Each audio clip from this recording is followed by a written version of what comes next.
भगवान की वंदना कर रहे हैं।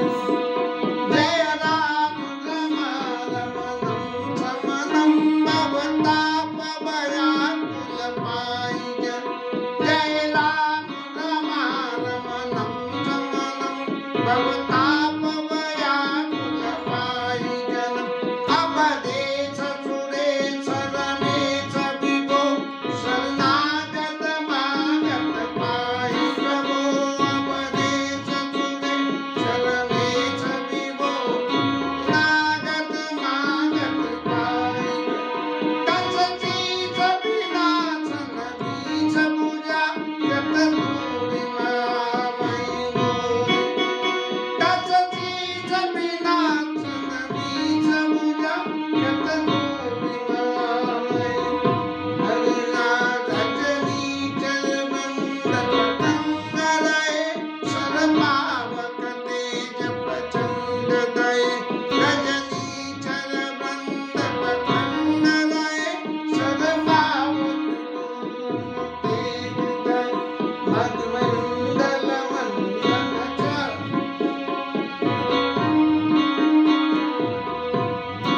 ओ मई मंडल मंडल चारु तरंगत छायक चापन। मदमोहमा ममता रजनी तम पुंज दिवाकर देवी हरि। मन जात कीरा तनि बात किए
शंकर जी महाराज ने भगवान की वंदना करने में भगवान के उस शाश्वत स्वरूप का ही वर्णन करा जो वेद वर्णन करते हैं। जय राम रमा रमनम समरम भवताप उपयाकुल पाई जन्म। जो आपकी शरण में आ जाता है उसको संसार के तापों का विनाश कर देते हैं। अवधेश हो, सुरेश हो और रमेश हो और शरणागत मांगत पाई प्रभु। जो शरण देते हैं उनके आप प्रभु तुरंत ही बन जाते हो। जरा सी कोई शरण मांग ले आपकी। लेकिन रावण ने क्या करा कि इन बातों को नहीं माना और राक्षसों ने नहीं माना। तब वो सब आपके धनुष की तेज आग में सब जल के राख हो गए। मैं मंडल मंडल चाप आप 4 बाण धारण करे हुए हो और लोगों ने जैसे जिसने आपको जैसे जैसे साधना चाहा आप उसके दिए वैसे ही वैसे से। मुनि मानस पंकज भंग भरे। मुनियों के हृदय में मुनियों के हृदय रूपी कमल पे भमरे के मुनि समान धने। मुनि मानस पंकज भंग भरे रघुवीर महारन धीरज। ऐसे रणधीर भगवान को मैं जो है भजन करता हूँ या मैं उनको भजता हूँ। और तब नाम जपामी नमामि हरि। आपके नाम को जपने भवरोग महामद गांधी। ये भवरोग संसार के जो होने वाले रोग हैं जिन्हें भवरोग कहते हैं, काम क्रोध मद लोभ मोह मत्सर, ये भवरोग हैं। जो आदमी संसार में आएगा उसको ये रोग मिलेंगे। भवरोग महामदमान हरि। आप उनके ये संसार के दुखों का नाश करने वाले हो। और गुणशील कृपा परमा यत्नम। आप गुणी हो और शीलवान हो और परम यत्न से अपने गुण और शीलों को रखते हो। प्रणमामि निरंतर श्री रमनम। श्री के रमण सीता जी आदि शक्ति के पति ऐसे राम जी के रघुनंद निकंदय द्वंद्व जन्म। चित्त के सारे जो द्वंद्व हैं इन सब को हरण करने वाले आप महिपाल बिलो के दीन। हे राजा स्वरूप में राम जी महाराज आप अपने जो दीन दुखी लोग हैं उन सब के ऊपर में कृपा करिए। और उनके ऊपर कृपा करके क्या करिए कि मैं अब आपसे मांगता हूँ कि बार बार बर मांगो हर्ष देव श्रीरंग पद सरोज अनुपायनी भगति सदा सत्संग। अब शंकर जी महाराज सतत भगवान की भक्ति में रहते हैं। वो कहते हैं भक्ति और सदा सत्संग। ये बात शंकर जी जैसे व्यक्ति भगवान से मांग रहे हैं। इसका साफ उद्देश्य है कि हम लोगों को अपने जीवन में भगवान से जब कभी भी मांगना हो तो भगवान की भक्ति और सत्संग ही मांगे, दूसरा कुछ नहीं मांगे। अब यहाँ तक कथा कहने के बाद गोस्वामी जी अपनी कथा में शंकर जी द्वारा कही हुई कथा का वर्णन कर रहे हैं। शंकर जी ने पार्वती जी को सुनाई और याज्ञवल्क्य जी ने भरद्वाज जी को सुनाई और तुम्हारे क्या नाम है कुशुंडी महाराज ने गरुड़ जी को सुनाई। तब अब यहाँ भगवान के राज्याभिषेक में बैठने के बाद महाराज शंकर जी ने अपनी कथा को थोड़ी देर के लिए विश्राम दे दिया कि पार्वती मैया ने ये मेरी बताई हुई कथा कितनी सुनी, इस बारे में ये कोई सवाल जवाब करें तब मैं उससे आगे की कथा उनसे कहूँ। लेकिन सुनो खगपतिया कथा पावनी तिमित ताप भय भाव दामिनी। अब कुशुंडी महाराज जो है गरुड़ जी से कह रहे हैं कि ये भगवान की कथा जो है वो दैहिक दैविक और भौतिक तीनों तरह के तापों को नाश करने वाली है। और भगवान की इस कथा का क्योंकि सबसे आखिर तक तो कथा जो है इन्हीं की चली कुशुंडी महाराज की। कुशुंडी महाराज का जन्म प्रसंग उनका चरित्र और कथा गरुड़ जी का जाना और उसके बाद गरुड़ जी का कथा सुन के संशय का नाश होने के उपरांत वापस अपने विष्णु लोक के लिए जाना और फिर उसके बाद गोस्वामी जी महाराज ने अपने मन को समझा के कथा को विश्राम करके और रामायण जी की आरती को लिखा। इस चरित्र में तो सुनो खगपतिया कथा पावनी त्रिविध ताप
अभिषेक के प्रसंग को जो सुनेगा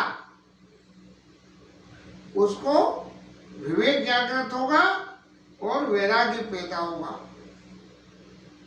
अब भौतिक रूप से जब राज्य की बात आती है तो राज्य के लिए तो भौतिक साधनों की बहुत ज्यादा जरूरत होती है और भौतिकता में ही फंसना पड़ता है। आजकल तो राजनीति में बड़ा बड़ा खेल हो रहा है भौतिकता साधनों के लिए, लेकिन राम जी के राज्याभिषेक की जो कथा है इसको सुनने से क्या होगा कि चित्त में विरति और विवेक पैदा होगा। विवेक कैसे पैदा होगा कि भगवान की कथा में जो भगवान के बारे में चित्त में कोई हमारी गलत धारणा है, कोई कुविचार है, तो वो खत्म हो जाएगा और हमारे चित्त में वैराग्य पैदा होगा। और इसके करने से क्या होगा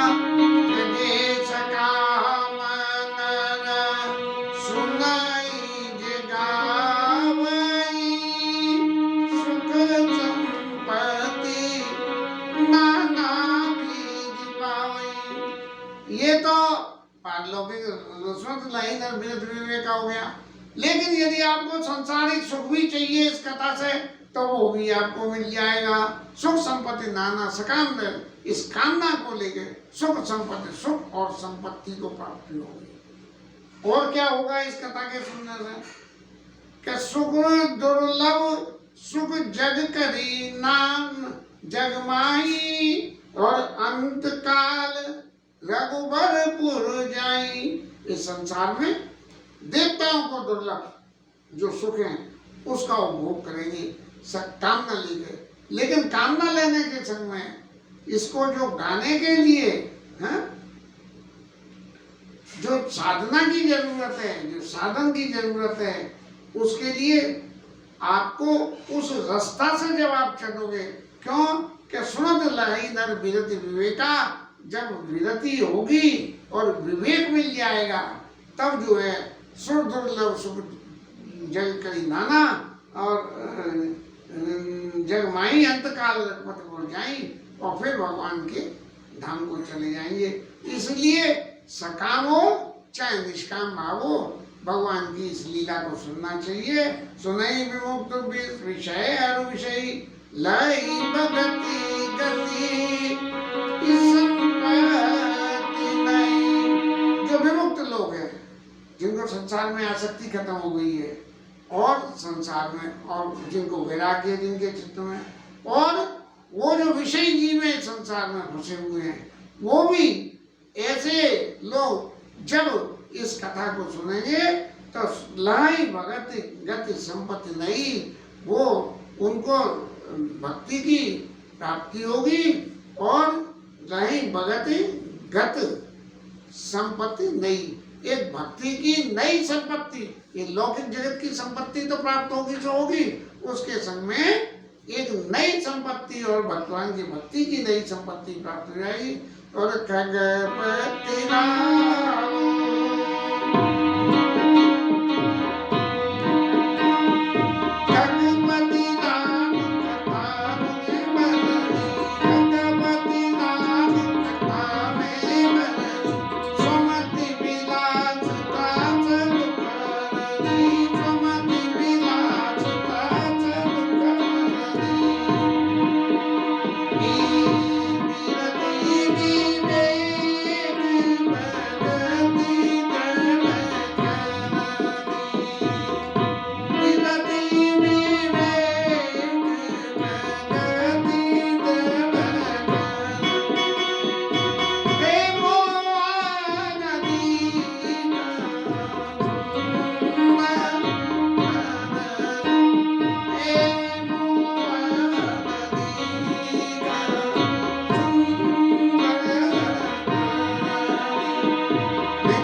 भगवान के राज्य में सब लोग ब्रह्मानंद मगन, कभी सबके प्रभु पद प्रीत। इतने दिन अयोध्या आए हुए हो गए, भगवान के चरणों में रोज नई नई प्रीति हो रही है और उन्हें पता नहीं लगी है कब भगवान के राज्य अयोध्या आए हुए 6 महीने बीत गए और स्वप्न में भी कभी इन लोगों को घर की याद नहीं आ रही। भगवान के साथ रह के ऐसा सुख मिल गया था, बिल्कुल ऐसे जिम पद द्रोह संत मन माही, जैसे संत के मन में कभी किसी दूसरे का द्रोह ही पैदा नहीं होता है, ऐसे उन्हें घर की याद ही नहीं आ रही थी। और फिर भगवान ने सब सखाओं को बुलाया और सबसे कहा, अपने समीप बैठाया बिल्कुल, और बैठा के उनसे कहा कि अनुजाय संपत में दे परिवार सुने, सब मम प्रिय नहीं तुम्हें समाना। ये जो मेरे छोटे भाई हैं और मेरा परिवार है, ये मुझे उतने प्रिय नहीं है जितने तुम प्रिय हो। और मृषा न कहूं मोर ये वाना, मैं तुमसे ये बात झूठ नहीं कहता हूं। अब एक बात हम जरा देखें, सांसारिक रूप से यदि विचार करेंगे तो प्रभु तो जो है हर किसी को ये कह देते हैं कि तुम मेरे परिवार के समान प्रिय नहीं हो, तुम मेरे परिवार, परिवार मुझे प्रिय नहीं है लेकिन तुम इतने ज्यादा प्रिय प्रिय हो, ऐसी बातें प्रभु कह देते हैं। इन बातों का अर्थ क्या है? भगवान उसका जस्टिफिकेशन करके कह रहे हैं, मर्षा न कहूं मोर या बाना। मेरी ये रीति है कि कोई मेरे संग रहे तो उसको इस तरह से अपना के रखूं कि उसे कभी अपने घर की याद ना आवे। जब उसे अपने घर की याद नहीं आएगी और मैं उसके सामने अपने घर की याद की बात कहूंगा तो ना आती हो तो भी उसे याद आ जाएगी। इसीलिए भगवान कह रहे हैं, मृषा न कहूं मोर ये माना। मेरी ये हैबिट हो गई है, ये मेरे स्वभाव में हो रहा है। और जो कोई सेवा करता है वो तो हर किसी को प्रिय होता ही है, लेकिन जो आदमी मेरी सेवा के अलावा मेरी दासता को स्वीकार कर ले। सेवा करना और दासता में क्या फर्क है? सेवा एक कॉमन फैक्टर है जो दासता में जुड़ा हुआ है, लेकिन दासता क्या होती है कि स्वामी ने जो कह दी वो बात 100% सही है। सेवक को यह अधिकार होता है कि स्वामी कुछ बात कहे तो उसको नेग्लेक्ट कर सकता है, या वो बात गलत हो तो उसके बारे में अपना विचार रख सकता है, लेकिन दास को ये अधिकार नहीं होता है। इसलिए तुम सब मेरे दास हो। अब जब दास हो तो जो मैं अब आगे की बात कहता हूं, अब गए जाओ सखा सब। भगवान ने कितनी बात को एक अलंकार युक्त तरीके से कहा कि मेरे को अपने दास बहुत प्रिय है, तुम चाहो तो मेरे सेवक बनो और तुम चाहो तो मेरे दास बनो, लेकिन यदि मेरे दास बनते हो तो अब गए जाओ सखा तुम। अब अपने अपने घर जाओ। भजे मोई धरने। घर जाके ऐसा मत करना कि भगवान के संग रह आए, मलाई खाए, अब गए तब गए, नहीं। भजे मोई धरने, मेरे का भजन करना है और नियम के साथ, और नियम भी कैसा? दृढ़ नियम हो। ऐसा नहीं कि आज तो मन में आई 2 घंटे कर लिया, बोले आज मन में नहीं है, नहीं कर रहे। हमारे संग क्या होता है, जरा भी कोई फंडा लग गया तो बोले चलो कल कर लेंगे। लेकिन भजे मोई दृढ़ नेम, दृढ़ निश्चय के संग में कि मेरे को भगवान का भजन करना है और सदा सर्वगत सर्वित ध्यान करेंगे प्रेम। इस संसार में मैं सब जगह हूँ, सबके साथ हूँ और हर परिस्थिति में हूँ, ऐसा जान के इस संसार में जीव चराचर ये संसारा, ये जितने भी जीव संसार है, इन सबको मेरे स्वरूप में जान करूँ अति प्रेम, इन सबको प्रेम करना। अब प्रभु ने ये बात कह तो दी, लेकिन बंदर भालुओं के और विभीषण महाराज इन सबके किसी के समझ में बात पड़ी नहीं कि भगवान ने ये कौन सी बात ऐसे अलंकार में छुपा के हमसे कह दी। इसका विवरण कल करेंगे। हरिनाम कीर्तन।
खुदा